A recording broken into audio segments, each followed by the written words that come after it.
जय जय महाराष्ट्र माझा गरजा महाराष्ट्र माझा जय जय महाराष्ट्र माझा गरजा महाराष्ट्र माझा जय जय महाराष्ट्र माझा गरजा महाराष्ट्र माझा जय जय महाराष्ट्र माझा गरजा महाराष्ट्र माझा अरे बाबरना कृष्ण कोयना भद्रा गोदावरी एकपणाने भरती पाणी माझी जागा घरी भीमथडीच्या तटानाया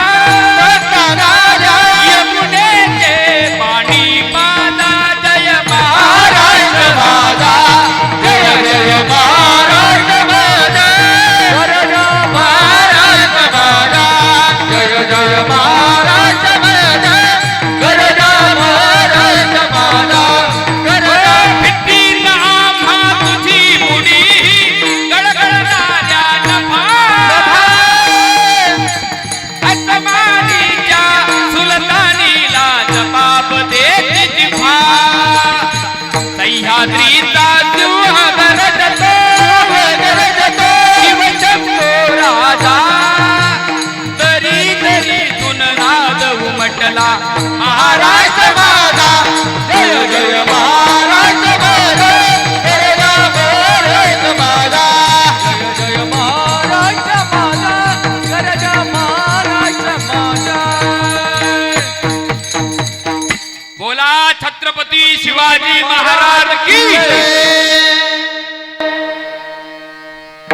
तरी बी ठराविकच लोकेशनी उत्स्फूर्तता जागृत वहिनी म्हणजे आमल्या काम चालायला लाग गया आणि बाकीना जय शेथे चाल द्या महाराज तुमले उदड देले उदड माहिती आहे ना उक्त उदड पुरुषोत्तम महाराज निंदी बी तुम्ही ल्यान भोगल्या बी तुम्हीच फेके द्या आमले काहीच गरज नाही आम्ही म्हणजे साखरपुडा ना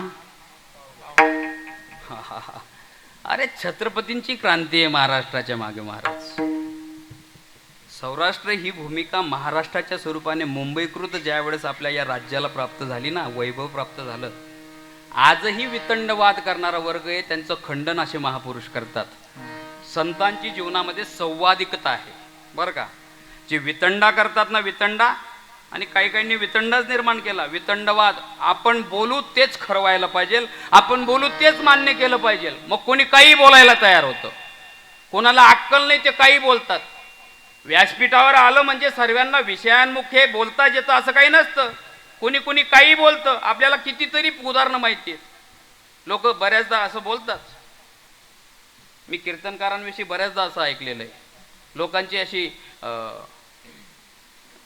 बारीक अशी नजर असते आणि लोक सहज बोलून जातात त्यातले काय वांदा आहे हो टेन्शन नाही त्यातले पाणी पडू द्या नका पडू द्या बांधा पेटा आणि मारा चाटा बरं एवढ्यावर थांबत नाही बांधा पेटा मारा चाटा मोजा नोटा धरा फाटा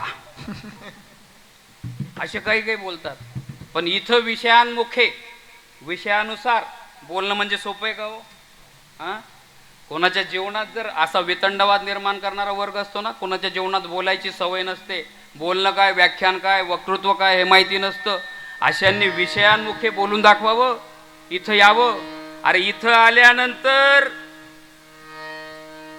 काय होतं काय नाही सांगता येत नाही महाराज ज्याला कधी सवय नाही त्याचं नुसतं तोंड बोलत नाही मांड्या बिन पोटऱ्या बी बोलतस बिकट परिस्थिती आहे काही काही लोकांना साधर्म्य नाही याच्या बाबतीत वितंडा निर्माण करणारा वर्ग असतो वितंडा आणि वितंडा बोलता बोलता याचा परिणाम काय होईल याचा विचार करत नाही त्या पाखंडीचं खंडन करावं लागतं देव नाही पाखंडी आहे जगद्गुरु तुकोबरायांनी त्यांचं खंडन केलं अरे कसला तुमचा महाराष्ट्र कसलं तुमचं मराठपण घेऊन बसले वितंडा पाखंड पाखंडाचं खंडन आमचा महाराष्ट्र काय समजले काड्या छातीवरी कोरिली अभिमानाची लेणी पौलादी मनगटे खेड खेडती खेड जीव घेणी दारिद्र्याच्या उन्हात विजला निधड्याच्या घामाने भिजला, देश गौरवासाठी झिजला. हे कर्तृत्व आहे महाराज, आणि हे विसरून चालणार नाही. गुजरातींविषयी ज्यावेळेस त्यांनी आंदोलन केलं त्यावेळेस भरपूर लोकांनी बाळासाहेब ठाकरेंवर फार फार नको त्या प्रकारच्या टीका केल्या. त्याचं उत्तर देताना बाळासाहेबांनी सांगितलं होतं, अरे मी त्यांना कोणत्याही प्रकारचं म्हणजे इथून चले जाव हट जाव वगैरे अशा घोषणा माझ्या नव्हता. त्यांना मी एकच सांगितलं होतं की लक्ष्मी म्हटल्यानंतर गुजरात राज्याला चांगल्या पद्धतीने प्राप्त आहे. तुमच्या लक्ष्मीचं स्वरूप आमच्या सरस्वतीला जुळलं आणि याची सांघिकता झाली तर जगतामध्ये महाराष्ट्र काय, हा भारत सर्वात मोठा प्रज्वली आणि महासत्ता देश बनण्याला कमी पडणार नाही. ही जाज्वलता बाळासाहेब ठाकरेंनी तिथं दर्शवली होती. पण ते आमारू छेमाच राहिल्यात. त्यांच्याविषयी मी एवढं कौतुक करत नाही महाराज. मी काय छत्रपतींनी सुद्धा एवढं केलं नव्हतं म्हणून सुरतेवर छापा टाकला होता बरं का. हां, मला काही ते एवढं वाटत नाही. तुम्हाला सांगतो, भरपूर लोक कौतुक करतात गुजरातच्या बाबतीत. गुजरात आहा काय पैसा आहे, काय पैसा आहे, काय उपयोगाचा. तो बरा तोच पैसा उपयोगाचा सांगतात जो चांगल्या पद्धतीने विनियोगाला येतो. उत्तम व्यवहारे उत्तम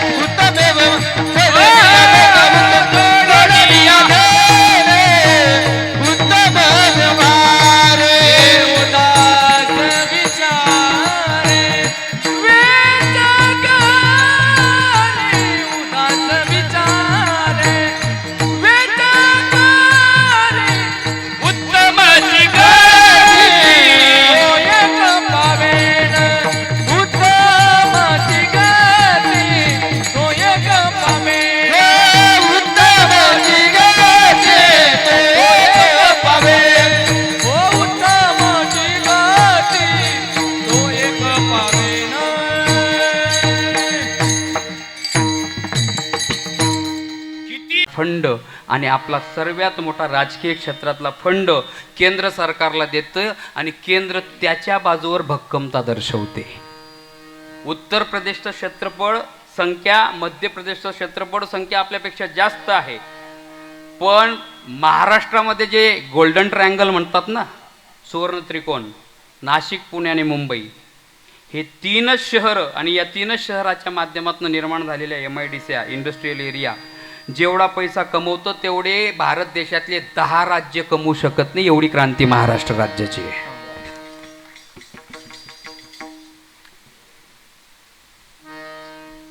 $350 मिलियन पलीकडे आपण केंद्र सरकारला कर देतो.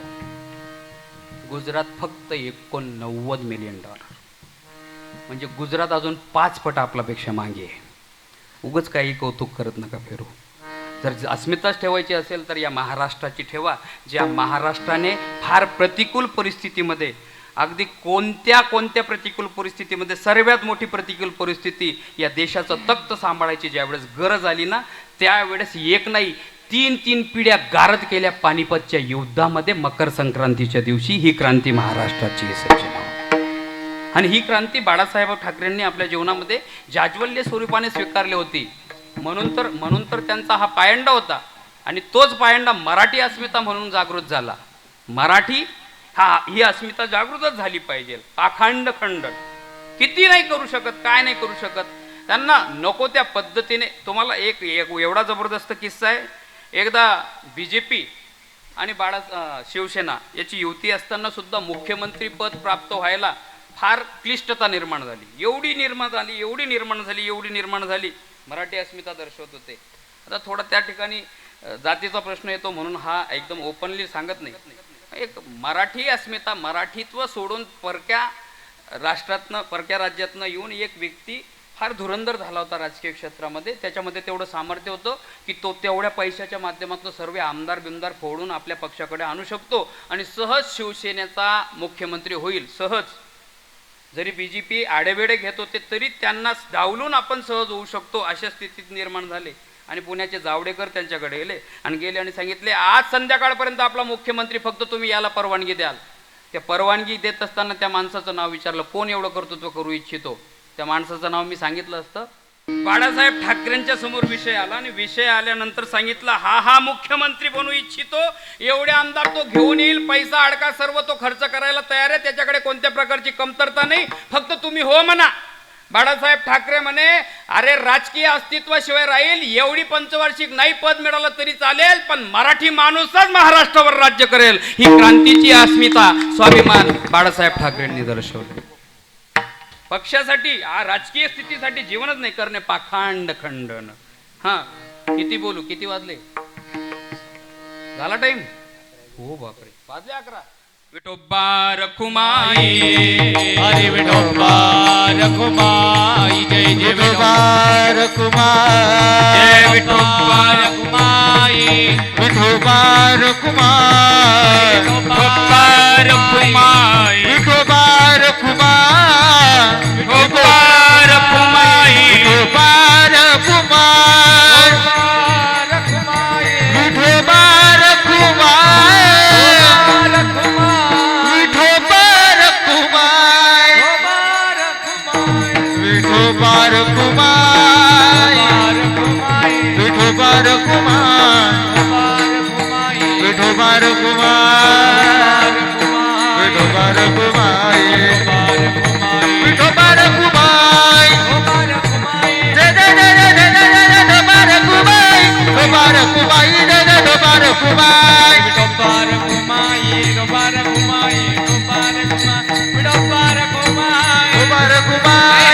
विठोबा रखुमाई, विठोबा रखुमाई, विठोबा रखुमाई, विठोबा रखुमाई, विठोबा रखुमाई, विठोबा रखुमाई, विठोबा रखुमाई, जय विठोबा रखुमाई, जय विठोबा रखुमाई, जय विठोबा रखुमाई, हा विठोबा रखुमाई, जय विठोबा रखुमाई.